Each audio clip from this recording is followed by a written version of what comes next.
Today I wish to address the deeper aspects of Brahma sadhana, of why there is suffering in human life. The pain and suffering endured by living beings, not only human, but of different species, is a part and parcel of life in this world. In the material world, in Bur and Bhuvar Loka, where there is manifestation in all three gunas, sattva, rajas, and tamas, and so there is material existence. There is both light and shadow, joy and pain. Both are a part of the experience of living beings, not only human beings, but all beings. And depending upon the degree of consciousness and awareness in the being, they will be more or less aware of their suffering. And as human beings have maximum amount of awareness, maximum amount of conscious beingness in the evolution of life, they tend to experience the pain and suffering vividly as they experience the joy and love and connectedness vividly. And in the search for healing, the search for happiness, and the reduction in suffering, people look within themselves, focusing their attention on the hurt and pain. When the society is very basic and people are dealing more with physical problems and survival, they will focus their attention on the physical world. And in those situations, they do not have the privilege to look at their psychic needs or their spiritual needs. They must simply survive, to find enough food to eat, shelter. This consumes all of their attention. And so for a person to really develop spiritually and to find their spiritual essence, they need to have the opportunity,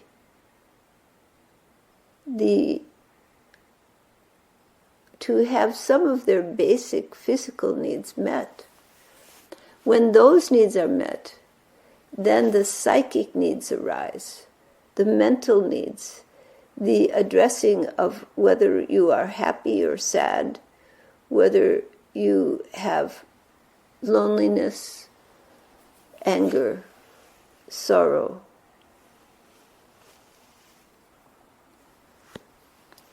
The emotions, feelings, and thoughts become important. When there is sufficient leisure, when the physical needs are met, then the psychic needs arise. And as they arise, so does the opportunity for spiritual development, spiritual advancement. Because in facing those internal demons, in searching to find happiness, to find a way to reduce suffering, eventually people are led to the spiritual realms. The recognition that the only true alleviation of suffering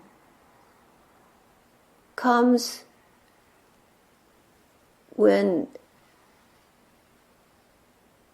time cannot thwart your experience, when the experience is not changeable.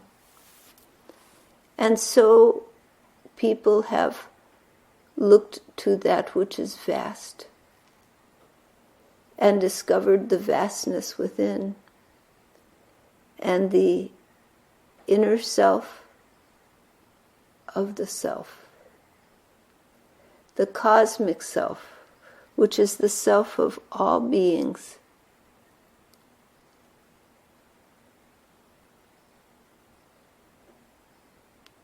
Which is the core of every living being.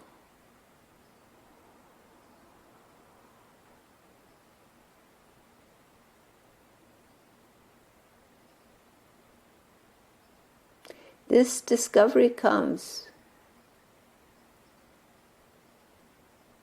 when there is true motivation to move beyond the distractions of the senses and the allurements of external circumstances.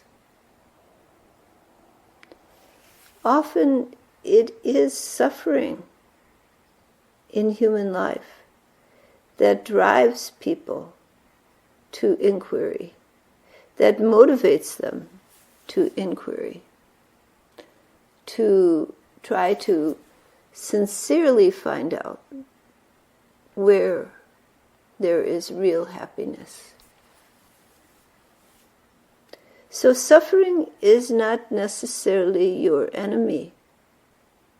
It is a part and parcel of human life.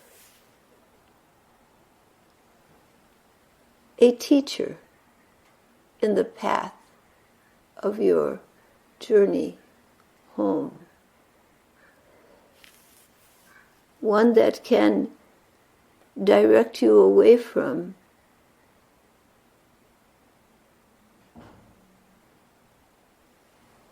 distractions and bring you to your inner source.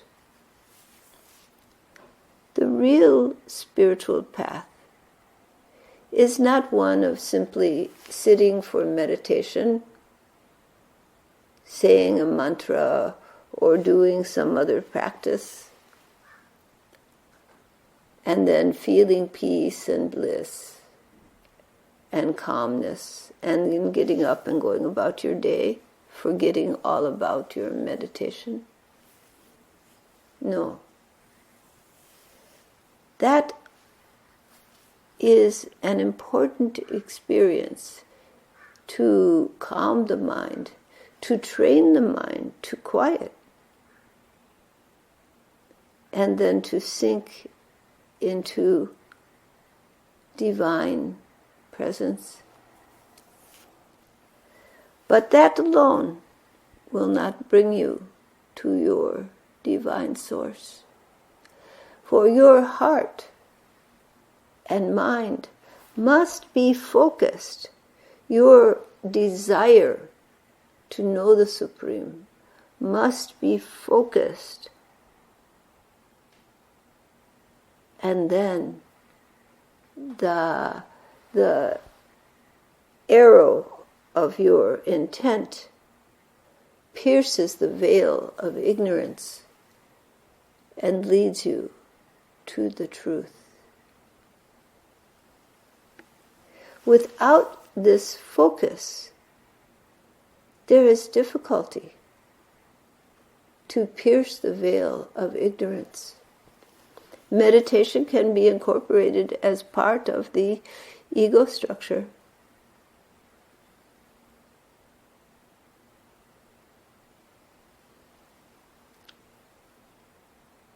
It is suffering.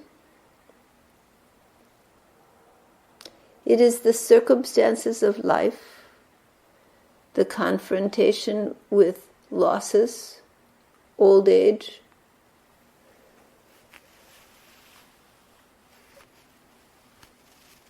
sorrows that stir the heart and mind into action.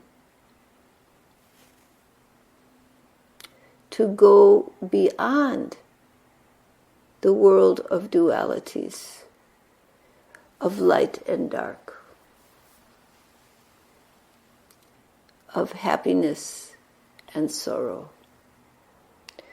To move beyond this to the unitary whole of being.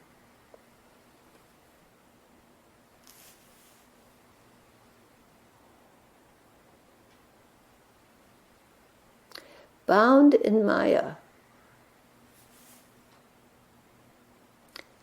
the way out of Maya is like a maze. It is most difficult. But if one's heart and mind are sincere, deeply sincere, if you have tired of the dream, you have suffered, and you are aware that you want something more, then that sincerity brings you to the source of your being, and through the grace of the infinite, you are drawn home into the light, into truth, into the unitary whole, like the drop of water dropped in the sea.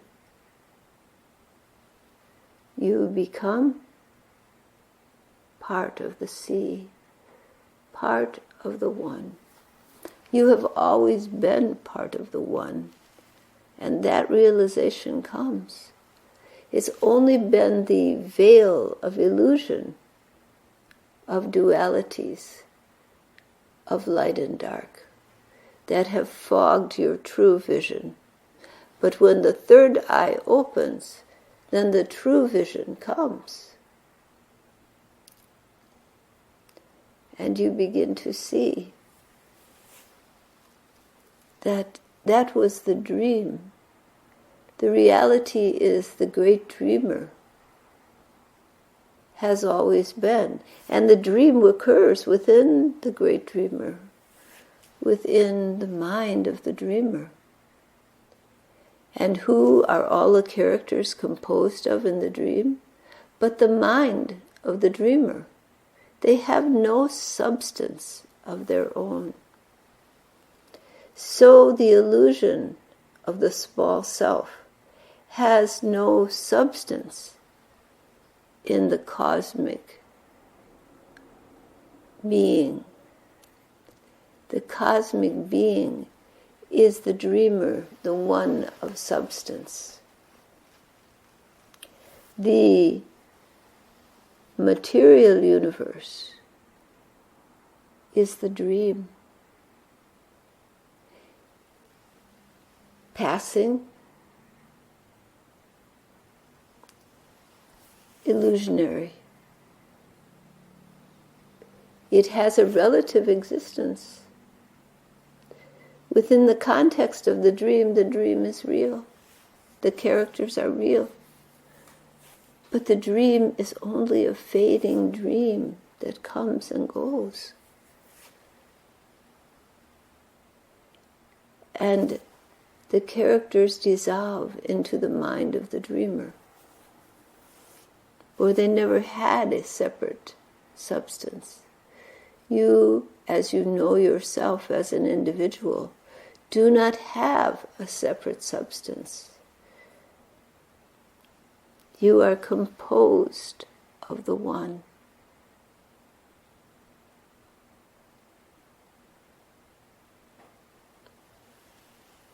But in the fall from grace into duality, your consciousness has believed itself to be separate, unique, and so has attached to a variety of experiences, lifetimes upon lifetimes, body upon body, evolving a unique identity. But there comes a time when this process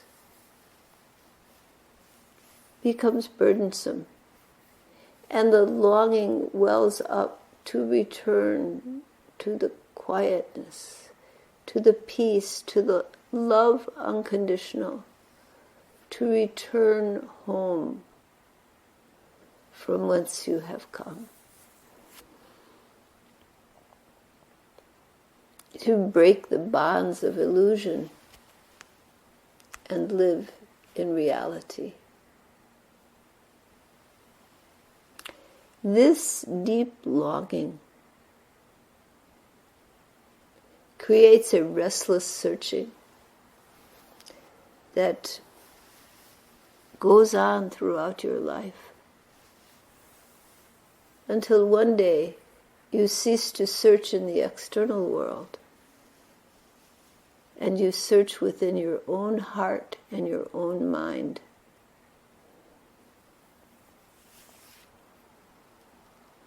And when the real sincerity is there,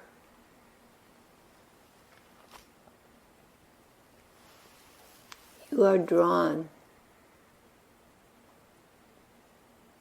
to the inner guide, to the inner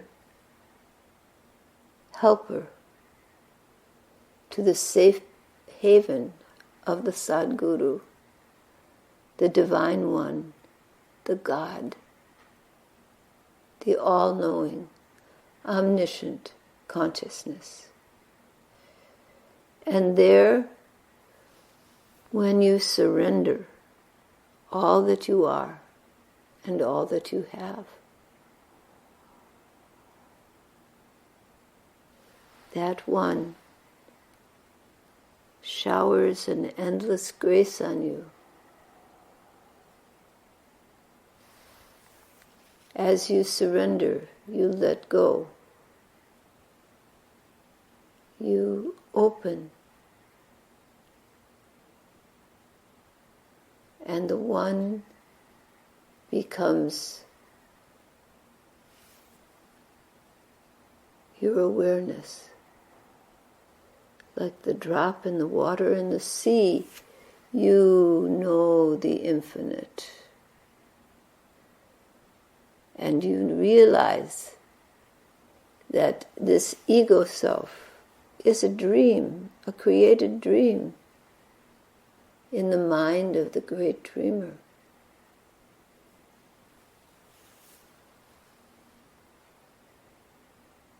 And that everything you have thought you are and you have identified as unique is merely composed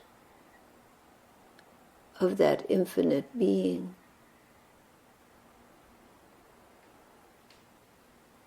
Dreamed within the mind of the infinite.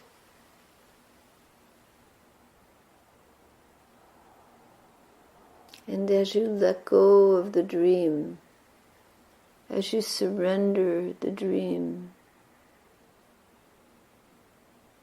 the infinite one becomes your whole, becomes who you are.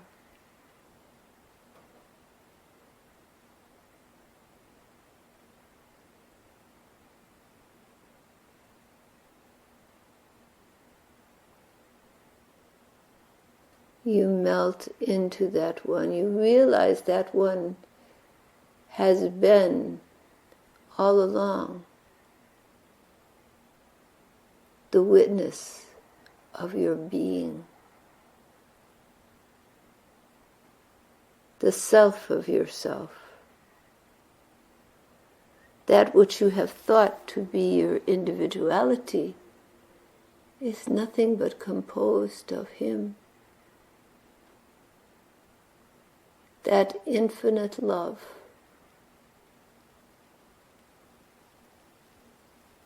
that deep truth is your essence, not to be acquired, but for the dream to be surrendered.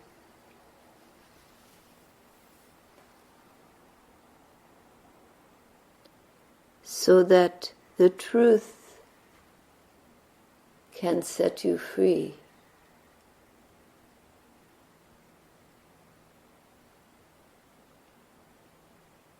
So that love, fulfilled, envelops you. You are whole,